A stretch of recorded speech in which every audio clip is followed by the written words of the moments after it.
Are you wondering how to revert back to your original theme on your Samsung Galaxy phone?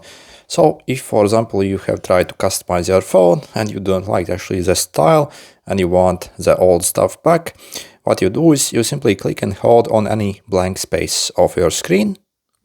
So, and then let's click Themes. And in this menu, we have to simply click on the menu here. Okay, click My Stuff. And you see we can now select the default theme, so the one we had basically when the phone was basically, delivered to us.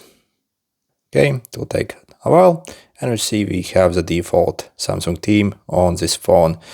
Also, if you want to change the your previous wallpaper, so again, if you go in the themes, again over here, it's My Stuff, I see also we have the different categories. So you can find your previous wallpapers that you had basically here. Also the icons always on displays as well. So simply select whatever you perhaps had. Okay, and you see we can get it back. Good luck.